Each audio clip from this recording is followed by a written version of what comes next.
Student, आप लोग कैसे हैं? आशा करता हूँ अच्छे होंगे, स्वस्थ होंगे, मस्त होंगे। ये जो वीडियो शूट हो रहा है इस बैच का नाम है आपका सफलता बैच है। इस सफलता बैच में आप रेलवे किसी भी एग्जाम की तैयारी कर रहे हो, इस चैनल से आप लोग जुड़ के देख सकते हैं।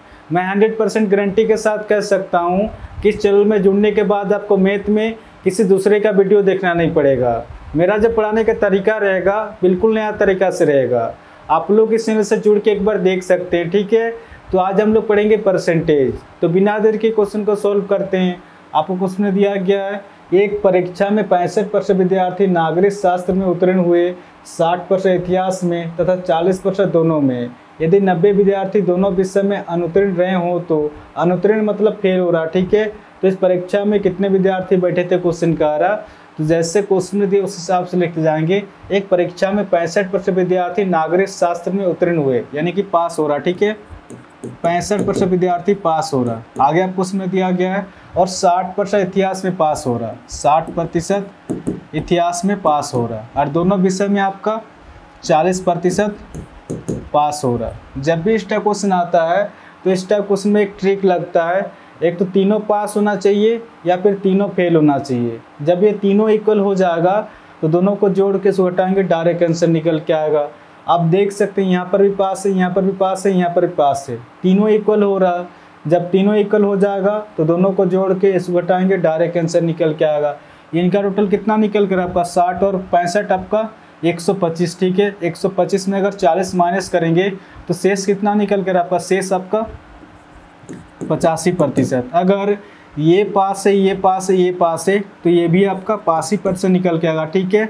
प्रतिशत में आपका 85% पास हो रहा, ठीक है। तो क्वेश्चन आपसे पूछ रहा, यदि 90 विद्यार्थी दोनों विषय में अनुत्तीर्ण रहे हों तो अनुत्तीर्ण मतलब फेल हो रहे हैं, तो इस परीक्षा में कितने विद्यार्थी बैठे थे क्वेश्चन का रहा। टोटल हमेशा 100% होता है। 100% में अगर 85% पास हो रहा तो फेल कितना रहा होगा आपका, फेल रहा होगा आपका 15% फेल रहा होगा। प्रतिशत में तो 15% स्टूडेंट फेल हो रहा, बट आपका नंबर में दिया गया यदि 90 विद्यार्थी दोनों विषय में फेल हो रहे हैं। प्रतिशत में 15% स्टूडेंट फेल हो रहा और नंबर में 90 स्टूडेंट फेल हो रहा। ये दोनों आपस से बराबर है क्वेश्चन का आ रहा। अब इसको सॉल्व करेंगे, डायरेक्ट आंसर निकल के आएगा। 15 का 15, 15 छक्के 90, यानी कि 1% निकल कर आपका 6 निकल के आ रहा। तो क्वेश्चन आपसे पूछ रहा, परीक्षा में कितने विद्यार्थी बैठे थे क्वेश्चन का आ रहा, यानी कि 100% पूछ रहा है। 100% के लिए पर कितना की गुना करें कि डायरेक्ट 100% हो जाएगा, या फिर आप इसको डायरेक्ट भी सॉल्व कर सकते हैं। 100% पूछ रहा, 100% के लिए पर 2 जीरो बिठा देंगे तो डायरेक्ट 100% हो जाएगा। अगर बराबर की इधर हमने 2 जीरो बिठाया तो बराबर के इधर भी 2 जीरो बिठा देंगे तो इस क्वेश्चन का आंसर हो जाएगा आपका 600 हो जाएगा, ठीक है। या फिर जिस स्टूडेंट को समझ में नहीं आ रहा आप लोग इस तरह से सॉल्व कर सकते हैं। क्वेश्चन आपसे पूछ रहा, परीक्षा में कितने विद्यार्थी बैठे थे क्वेश्चन का रहा, यानी कि 100% पूछ रहा।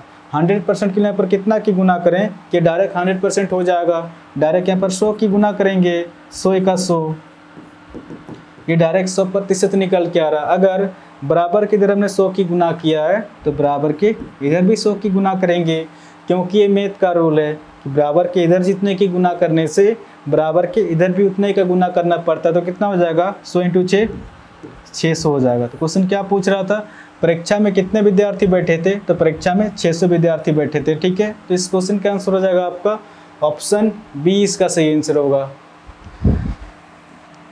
84 नंबर क्वेश्चन आपका दिया गया है, किसी परीक्षा में 60% विद्यार्थी अंग्रेजी में तथा 70% गणित में उत्तीर्ण रहे हों, यदि 20% विद्यार्थी दोनों विषय में अनुत्तीर्ण रहे हों तथा 400 विद्यार्थी दोनों विषय में उत्तीर्ण रहे हों तो कुल परीक्षार्थियों की संख्या कितनी है क्वेश्चन का आ रहा।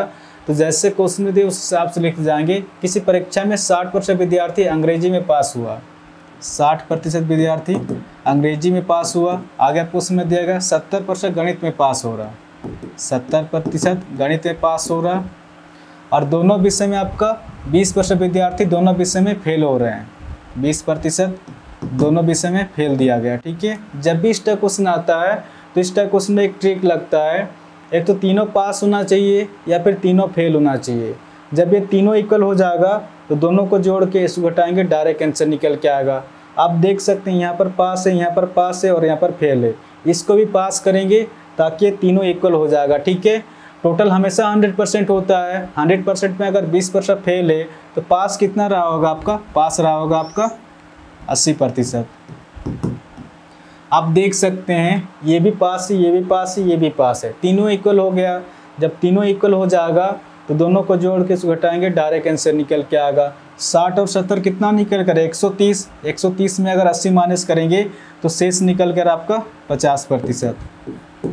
अगर ये पास है, ये पास है, ये पास है तो ये भी आपका पास ही निकल के आएगा। ठीक है, तो कहीं ना कहीं आपका पास पर से 50% निकल के आ रहा। आगे आपको उसमें दिया गया है दोनों विषय में अनुत्तीर्ण रहे हो तो तथा 400 विद्यार्थी दोनों विषय में उत्तीर्ण रहे हो तो, यानी कि प्रतिशत में तो 50% स्टूडेंट पास हो रहा और नंबर में आपका दिया गया है 400 स्टूडेंट पास हो रहा। प्रतिशत में 50% स्टूडेंट पास हो रहा और नंबर में 400 स्टूडेंट पास हो रहा।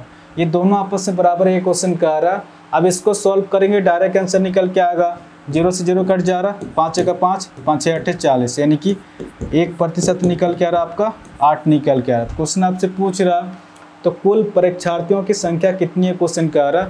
तो कोई भी कुल संख्या टोटल हमेशा 100% होता है। 100% के यहाँ पर कितना की गुना करें कि डायरेक्ट 100% हो जाएगा।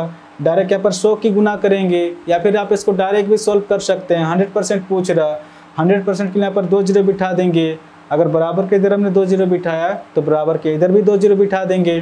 तो इस क्वेश्चन का आंसर हो जाएगा आपका 800 हो जाएगा। ठीक है, या फिर जिस स्टूडेंट को समझ भी नहीं आ रहा आप लोग इस तरह से सॉल्व कर सकते हैं। क्वेश्चन आपसे पूछ रहा कुल परीक्षार्थियों की संख्या कितनी है, क्वेश्चन का आ रहा। तो कोई भी कुल संख्या टोटल हमेशा 100% होता है। 100% के लिए यहाँ पर कितना की गुना करें कि डायरेक्ट 100% हो जाएगा। डायरेक्ट यहाँ पर 100 की गुना करेंगे, 100 का 100, ये डायरेक्ट 100% निकल के आ रहा। अगर बराबर के इधर हमने 100 की गुना किया तो बराबर के इधर भी 100 की गुना करेंगे, क्योंकि ये मैथ का रूल है कि बराबर के इधर जितने की गुना करने से बराबर के इधर भी उतने का गुना करना पड़ता है। तो कितना हो जाएगा? 100 × 8, 800 हो जाएगा। क्वेश्चन क्या पूछ रहा था? कुल परीक्षार्थियों की संख्या कितनी है, तो 800 हो जाएगा। तो इस क्वेश्चन का आंसर हो जाएगा आपका ऑप्शन सी, इसका सही आंसर होगा। तो आशा करता हूँ आज के बाद जब भी इस टाइप क्वेश्चन आएगा तो आप इसको इजीली सॉल्व कर सकते हैं। इस चैनल को आप लोग सब्सक्राइब कर सकते हैं, कुछ ना कुछ तो नया सीखने को जरूर मिलेगा। और कमेंट करके भी जरूर बताएं कि क्वेश्चन आपको समझ में आ रहा है कि नहीं। ठीक है, तो आज के लिए इतना ही, फिर नेक्स्ट वीडियो मिलेंगे। धन्यवाद।